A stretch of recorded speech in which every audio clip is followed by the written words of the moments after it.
রমাদান মাস আসছে, এই মাসটা আমার গুনাহ মাফের একটা সুযোগ, আল্লাহর নৈকট্য পাওয়ার একটা মাধ্যম। এর চেয়ে শ্রেষ্ঠ কোনো মাস নাই।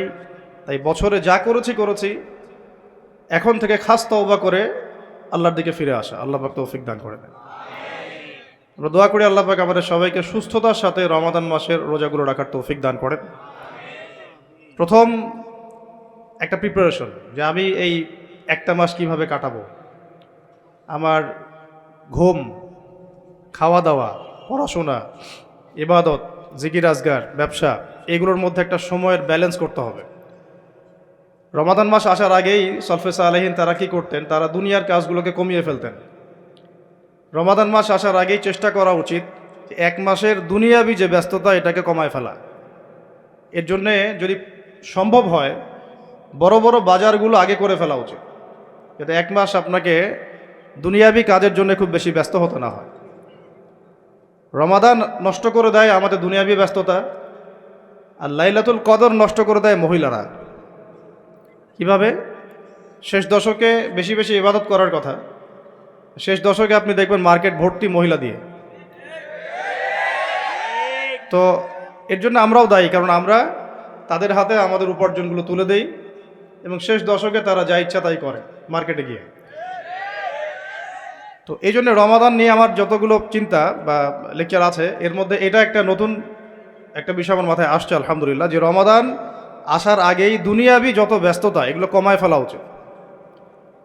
এমনকি ঈদের যে বাজারঘাট, আমরা যে সদাইপাতি বাজারঘাট করি ঈদের, এইটাও যদি সামর্থ্য থাকে তাহলে এখনই করে ফেলা উচিত, যাতে আপনি আমি রমজান মাসে ফারেক থাকি শুধু আল্লাহর ইবাদতের জন্য। আর রমাদান মাস যে ব্যক্তি পেয়েছে কিন্তু গোনা মাফ করাতে পারতেছে না, তার চেয়ে হতভাগা আর কেউ নাই। তো প্রথম একটা প্রিপারেশন, মানসিক প্রিপারেশন, যে এই রমাদানে আমি সর্বোচ্চ সময়টা আল্লাহকে দিব। এই রমাদানে যেন আমার এক ওয়াক্ত নামাজও না ছুটে যায়। এরপরে আমি চেষ্টা করব রমাদান মাসে জামাতে নামাজ পড়ার জন্য, যেটা আমরা অনেকে অনেক সময় করি না বা করতে পারি না। আল্লাহ পাক আমাদেরকে করার তৌফিক দান করে। পাখি যেমন সন্ধ্যাবেলা বাসায় ফেরে, ঠিক এইভাবে রমাদান মাসে আমরা আল্লাহর কাছে ফিরবো ইনশাআল্লাহ। মানে সকালবেলা পাখি বের হয়, সারাদিন কাজকর্ম করে, সন্ধ্যাবেলায় কোথায় ফেরে, এই দৃশ্য আমরা সবাই দেখি। তো রমাদান মাস আসে, বছরে আমরা বিভিন্ন দিকে চলে গেছি। কেউ নামাজ আগে পড়তেন, এখন বেনামাজি হয়ে গেছি। কেউ রমজানে ভালো ছিলেন গত রমজানে, এখন আবার আস্তে আস্তে ইমানের হালত কমে গেছে, আমল কমে গেছে। রমাদান মাসটা আসে যাতে আমরা ওই পাখিদের মতো আবার আল্লাহর কাছে ফিরে আসি। তো এই এক বছর আমরা এদিক ওদিকে চলে গেছি, তো রমাদান মাস এসেছে আল্লাহর কাছে ফিরে আসার সময়। আল্লাহ পাক আমাদেরকে রমাদান মাসটাকে সর্বোচ্চভাবে কাজে লাগানোর তৌফিক দান করে নেন। দ্বিতীয় কথা হচ্ছে, রমাদান মাসের উদ্দেশ্য হচ্ছে তাকওয়া অর্জন করা। আপনারা যদি সূরা বাকারা পড়েন, প্রথম আয়াতটাই লেখা আছে কুতিবা আলাইকুমুস সিয়াম কামা কুতিবা আলাল লাযিনা মিন ক্বাবলিকুম লাআল্লাকুম তাত্তাকুন। লাআল্লাকুম তাত্তাকুন মানে রমাদানের সওমটা তোমাদের উপর ফরজ করা হয়েছে, ঠিক পূর্ববর্তী উম্মতের উপরেও ফরজ করা হয়েছিল, তোমাদের উপর নতুন নয়, যাতে করে তোমরা তাকওয়া অর্জন করতে পারো বা তাকওয়া অবলম্বন করতে পারো।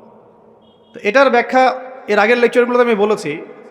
এমনিতে রোজা রেখে আমরা কিন্তু কিছু খাই না, পান করি না। চুপ করে খেতে পারি, খাই না। চুপ করে পানি পান করতে পারি, করি না। করি না কেন? কারণ আমি ফিল করি বা আমরা উপলব্ধি করি যে আল্লাহ পাক আমাকে দেখছেন, কেউ না দেখলেও আল্লাহ আমাকে। এই উপলব্ধিটাই হচ্ছে আপনার আল্লাহ কনসিয়াসনেস বা তাকওয়ার একটা মানদণ্ড। যেটা আমরা হালাল ছেড়ে দিচ্ছি, খাবার হালাল ছিল ছেড়ে দিলাম, পানীয় হালাল ছিল ছেড়ে দিলাম, স্ত্রী সহবাস হালাল ছিল ছেড়ে দিলাম, শুধু আল্লাহর সন্তুষ্টির জন্য, রেজামন্দির জন্য, যে আল্লাহ পাক আমাকে দেখছেন, এটা করা যাবে না। কারণ আমি এখন সায়েম, রোজা আছে। এই যে চেতনাটা, এই চেতনাটা যদি আমাদের জীবনের অন্যান্য ক্ষেত্রগুলোতেও বাস্তবায়ন করা যায়, তাহলেই লাআল্লাকুম তাত্তাকুন এর হক আদায় হবে ইনশাআল্লাহ। ঠিক ওই চেতনা লাগবে আমার শিক্ষাক্ষেত্রে। এমন কোনো শিক্ষা আমি অর্জন করতে পারবো না যেটা আল্লাহর বিরোধী, রাসূলের বিরোধী। কোনো শরীফ থেকে শরীফা চলবে না এখানে। কথা বোঝা যাচ্ছে কি? লাআল্লাকুম তাত্তাকুনের একটু ব্যাখ্যা বুঝি। কেন খাই না কেন? আল্লাহ দেখছেন। কেন পানি পান করি না? এটা ফিল করি তো। কেন স্ত্রী সহবাস করলাম না? আল্লাহ না করেছেন। রোজা ভেঙে যাবে। 3টা হালাল ছিল না হারাম? হালালই ছেড়ে দিলাম। তাহলে ওই চেতনাটা আমার দরকার শিক্ষাক্ষেত্রে। যখন আমি জ্ঞান অর্জন করব, এমন কোনো জ্ঞান অর্জন করা যাবে না যেই জ্ঞান আমাকে আল্লাহ এবং তার রাসূল থেকে দূরে সরাই দিবে। প্রথম যে ওহীটা আসছে জ্ঞান কেন্দ্রিক, ইকরা বিসমি রাব্বিকাল্লাযী খালাক, আমরা শুধু এখান থেকে একটা মেসেজ নেই যে ইকরা মানে আল্লাহ পাক পড়তে বলেছেন। আসলে পুরো আয়াতটাকে বুঝেন। আল্লাহ পাক তার নবীকে বলছেন ইকরা বিসমি রাব্বিকাল্লাযী খালাক, ইকরা আপনি পড়ুন, বিসমি নামে, রব্বিকা আপনার রবের, আল্লাযী খালাক যিনি সৃষ্টি করেছেন। ইকরা বিসমি রাব্বিকাল্লাযী খালাক, পড়ুন আপনার সেই রবের নামে যিনি আপনাকে, আবার বলেন, পড়ুন আপনার সেই রবের নামে যিনি আপনাকে। তাহলে যেই জ্ঞান আমাদেরকে আল্লাহর দিকে নিয়ে যায়, স্রষ্টার দিকে নিয়ে যায়, সৃষ্টিকর্তার দিকে নিয়ে যায়, সেটাই হচ্ছে জ্ঞান। যেই জ্ঞান আমাকে সুদ খেতে শেখায়, এটা জ্ঞান না।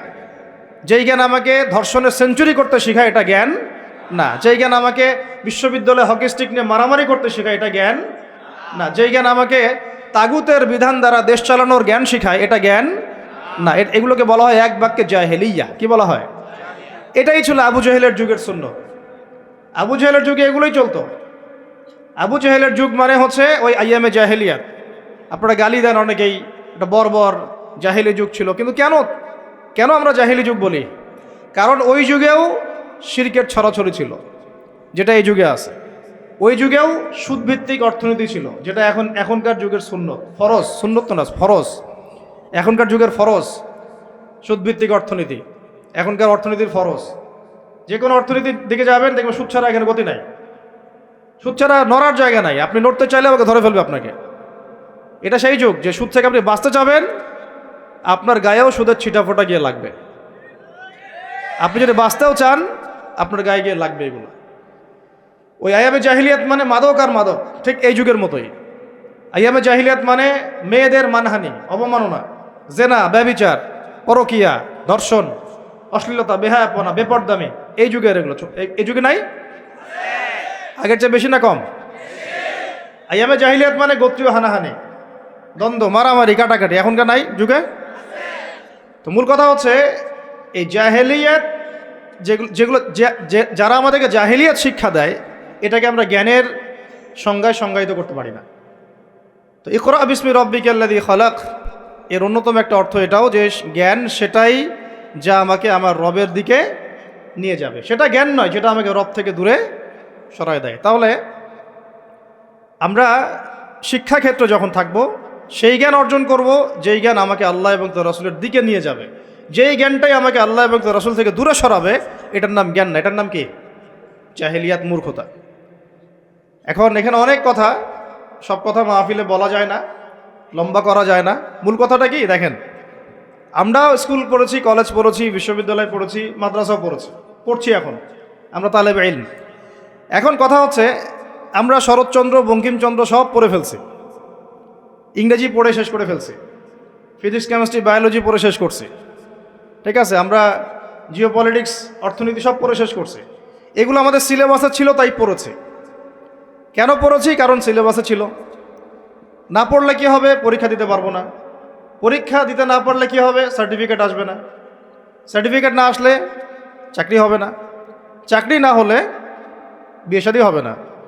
বিয়ে শাদী না হইলে জীবনটা বরবাদ। এই তো আমাদের ফিলোসফি তো এরকম, তাই না? নিজের পায়ে দাঁড়াইতে পারলি না তুই, নিজের পায়ে। এখন এই দুনিয়ার একটা ফিকির দিয়ে, চেতনাটা দিয়ে আমাদেরকে এই 10 থেকে 20 বছর এগুলো পড়তে হলো। আমরা পড়লাম।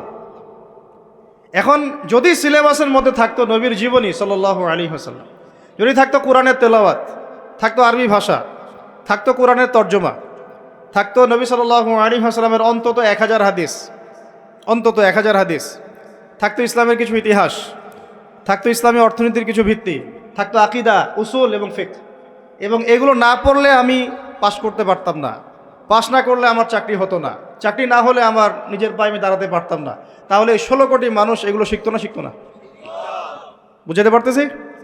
শিক্ষানীতির মূল সমস্যা এখানে ইসলাম বিবর্জিত একটা শিক্ষা ব্যবস্থা চালু করা হয়েছে। রমজানে একটা আওয়াজ যদি কেউ তোলে, রমজানে আমরা চাই, এই রমজানে আমরা চাই অন্তত আল্লাহর কিতাবের অন্তত একটা বিধান সমাজে বাস্তবায়ন হোক। অন্তত একটা বিধান তো আছে এখানে শত শত। কত আছে? শত শত, হাজার হাজার, হাজার হাজার তো পারেন নাই, পারা যায় নাই, পারবেনও না এটাও জানি, অন্তত একটা করেন। আপনারাই বাছাই করেন কোনটা। না, আমি একটা অপশন দিলাম যে ইসলামী শিক্ষা ব্যবস্থা চালু করা হোক, ইসলামী শিক্ষা ব্যবস্থা চালু করা হোক, ইকরা বিসমি রাব্বিকাল্লাযী খালাক এর বাস্তবায়ন করা হোক। করা যায় না এটা? এই দাবি কেউ উঠাবে না। আমরা সেই স্তরের মুমিন নাই এখন আর। আমরা তিলাওয়াত করতে যাব, তরজমা পড়তে যাব, কিন্তু এগুলো বলতে যাব না। বলে নিজের কাঁধে বিপদ ডাকার কি দরকার? চেতনা এরকম আমাদের। কিন্তু আপনি সারা জীবন তেলাওয়াত করলেও কিছু যায় আসে না কাফেরদের, ফাসিক জালেম মুশরিকদের কিচ্ছু যায় আসে না। যায় আসবে কখন? যখন চুরি করলে চোরের হাত কাটা হবে তখন। যায় আসবে কখন? যখন কেউ মোরতাদ হয়ে গেলে ইসলামী সরকার তাকে মৃত্যুদণ্ড দিবে, তখন যায় আসবে। জেনা করলে যখন 100 বেত্রাঘাত করা হবে তখন যায় আসবে। যখন বিবাহিত ব্যক্তি ব্যভিচার করলে রজম করা হবে তখন যায় আসবে। তো এগুলো বাস্তবায়ন করলে তখন যায় আসবে। আপনি রমাদানে কোরআন পড়লেও আসলে আদৌতে গ্লোবাল প্রেক্ষাপটে, বৈশ্বিক প্রেক্ষাপটে জালেমদের, মুশরিকদের, মুনাফিকদের, কুফফারদের কিছু যায় আসে না। কিন্তু অ্যাটলিস্ট শুরুটা হোক কোরআন থেকে। এই বলে আবার পড়াও ছেড়ে দিব এমন তো না। শুরুটা হোক অন্তত কি থেকে? কোরআন থেকে। তাকওয়ার কথা বলতে গিয়ে অনেক ঢুকে যাচ্ছে ভিতরে, আমাকে একটা কনক্লুশনে আসতে হবে। রমাদান যে তাকওয়ার শিক্ষা আমাকে দিচ্ছে রোজা রাখা অবস্থায়, ওই তাকওয়ার শিক্ষাটা আমাকে শিক্ষা ক্ষেত্রেও রাখতে হবে। এই কিতাবে আল্লাহ রাব্বুল আলামিন বলেছেন, যে ব্যক্তি সুদ খায় আর যে সুদ ছাড়ে না, সে যেন আল্লাহ এবং তার রাসূলের সাথে যুদ্ধ করছে। নাউযুবিল্লাহ। হাদিসের মধ্যে নবীজি বলছেন, যে ব্যক্তি 1 দিরহাম সুদ খাবে সে যেন 36 বার জেনা করলো। আর একবার জেনা করলে এই কিতাবের মধ্যে আছে সূরা নূরের 2-3 নম্বর আয়াতে 100টা লাঠি, 100 লাঠ বেত্রাঘাত। 1 বছরের নির্বাসন একবার করলে কি? যুবক যুবতীরা ভালো করে শোনেন, কারণ আপনাদের তো উঠতি বয়স, পা পিছলা এখন বেশি। আল্লাহ রাব্বুল আলামিন এই কিতাবে বলেছেন সূরা নূরের মধ্যে, চোখ তো এমনি নিচু করো, তারপরেও যদি কেউ করে ফেলে নাউযুবিল্লাহ, 100 বেত্রাঘাত জনসমক্ষে এবং 1 বছরের জন্য এই এলাকা থেকে বের করে দেওয়া। একবার করলে। কয়বার ভাই? আর নবীজি বলছেন যে 1 দিরহাম সুদ যে খায় সে 36 বার জেনা করলো। কোরআন এক জায়গায়, হাদিস এক জায়গায়, সমাজ এক জায়গায়, বিশ্ব রাষ্ট্র এক জায়গায়। এগুলো লা ইয়াজতামিআন, এগুলো কখনো ম্যাচ করে না। এখন কথা জাস্ট বলে দেই, কারণ আল্লাহর কাছে আমাদেরকে দায়মুক্ত হতে হবে, বা অ্যাটলিস্ট ওজোর পেশ করতে হবে যে আল্লাহ পাক আমরা বলেছি, শুনে নাই, মানুষ শুনে নাই, আমরা বলেছি। ওই হাদিসের কিতাবেই আছে, নবী সাল্লাল্লাহু আলাইহি ওয়াসাল্লাম বলেছেন। আপনারা সবাই হাদিসটা জানেন, আমি শুধু মনে করাই দিচ্ছি। আপনার নবী বলেছেন, মুহাম্মদ সাল্লাল্লাহু আলাইহি ওয়াসাল্লাম বলেন, সাল্লাল্লাহু আলাইহি ওয়াসাল্লাম, যে ব্যক্তি সুদ খায়, সুদের এই 70টা পাপের সবচেয়ে নিচের পাপ, সে যেন তার মাকে বিয়ে করলো। নাউযুবিল্লাহ, আস্তাগফিরুল্লাহ। হ্যাঁ, কখনো কি কল্পনা আসতে পারবে এটা আপনার? বলেন, আমার কথায় মাইন্ড করতেছেন? মানুষকে বুঝাইতে পারি না আমি, এটা আমাদের ব্যর্থতা। আমরা বুঝাইতে পারি না, কিভাবে বললে মানুষ বুঝবে এটা আমাদেরও বুঝে আসতেছে না। চিন্তার জগতে চোখ বন্ধ করে কি কল্পনা করতে পারবেন যে আপনি আপনার মায়ের সাথে নাউযুবিল্লাহ সেই কাজ করতেছেন যা আপনি আপনার স্ত্রীর সাথে করেন? পারবেন? আর নবীজি বলছেন, আপনার নবী, যে ব্যক্তি সুদ খায়, সুদের পাপের 70টা শাখা আছে, তার সবচেয়ে নিচের শাখাটাই হচ্ছে এইটা। নাউযুবিল্লাহ। আমরা এই 90% মুসলমানের দেশ না এটা, এটা বরং এখন 50% মুনাফিকের দেশ। আর 90% মুসলমান নাই। মানুষ কাদিয়ানি হইতে হইতে, খ্রিস্টান হইতে হইতে এখন 80%-ও নেমে আসছে মুসলমানের হার। আপনারা হয়তো জানেনও না, কারণ এখানকার এলাকার মানুষ তো আপনারা বুঝবেন না। পার্বত্য অঞ্চলে যান, বর্ডার এলাকাগুলোতে যান, উত্তরাঞ্চলে যান, দেখবেন বহু মানুষ ইসাই মুসলিম হইতেছে দিন দিন, বহু মানুষ কাদিয়ানি হইতেছে দিন দিন, বহু মানুষ ধর্ম ত্যাগ করে খ্রিস্টান হয়ে যাচ্ছে, গ্রামের পর গ্রাম। অবস্থা ভয়াবহ। আর আমরা কি নিয়ে পড়ে আছি বলবো? ওই যে জোরে আমিন বলবেন না, আস্তে। হ্যাঁ, ওই যে আপনি পায়ে পা লাগাচ্ছেন কিভাবে, গোড়ালি মিলাবেন না কিনি আঙ্গুল মিলাবেন? আপনি হচ্ছে একটা কি, হাত উঠানো নামানো, হাত বাঁধা না বাঁধা। আমাদের এক ভাই বলেন, উনিও মুফতি মানুষ, উনিও মাশাআল্লাহ অনেক বড় মুফতি বাংলাদেশের। উনি বলেন যে ভাই, আমার একটা জিনিস বুঝে আসে না, মানুষ তর্ক করতেছে, আমিন জোরে বললো না আস্তে বললো, তা আমি আমিন বলিই নাই ভাই, আমি জোরেও বলি নাই আস্তেও বলি নাই। এখন কেউ আছে পৃথিবীতে, কেউ আছে জন্ম নিয়েছে যে আমাকে ফিকহের উসুল থেকে প্রমাণ করে দিবে যে আমার নামাজটা হয় নাই? উস্তাদ বলেন আপনারা, ফিকহের উসুল থেকে কেউ প্রমাণ করে দিতে পারবে যে আমার নামাজটা হয় না? আমি কিন্তু আমিন বলিই নাই। আপনারা তর্ক করতেছেন কি নিয়ে, জোরে না আসতে নিয়ে? আমি বলিই নাই ভাই আমিন, আমার নামাজ কি বাতিল হয়ে যাবে? চিন্তা করছেন যে বিশ্ব কোন জায়গায়, রাষ্ট্র কোন জায়গায়, সমাজ কোন জায়গায়, ফিতনা কত গভীরে, আর আমরা কি নিয়ে পড়ে আছি? মানুষকে এগুলোতে ব্যস্ত রাখার জন্য কিছু মানুষ ইচ্ছাকৃতভাবে পিছনে লাগিয়ে দেওয়া আছে মুসলমানদের মাঝে বিভক্তি লাগানোর জন্য। এটা একটা সূক্ষ্ম এজেন্ডা। এখন আস্তে আস্তে অন্য অন্য মাসআলা, এখন কথা হবে 8 টাকা আর 20 টাকা নিয়ে। ঠিক আছে, রমজান আসছে, রমজানে যে লাআল্লাকুম তাত্তাকুন, জীবনের সব ক্ষেত্রে তাকওয়া অর্জন করো, ওই শিক্ষা তো আপনি আলোচনায় আনবেন না, কারণ আপনাকে ব্যস্ত রাখবে 8 টাকা আর 20 টাকা। আর কিছু ফেসবুকের ইউটিউবার আছে, ওর দরকার ভিউজ, ও একজনের সাথে আরেকজনকে লাগাই দিবে। হ্যাঁ, একটা টাইটেল দিবে, অমুক আলেমের বিরুদ্ধে যা বললেন তমুক আলেম। আলেমে আলেমে তখন একটা দ্বন্দ্ব, আমার সাথে আমার ব্যাপারে এই কথা বললো, আমিও একটা কথা বলে দেই।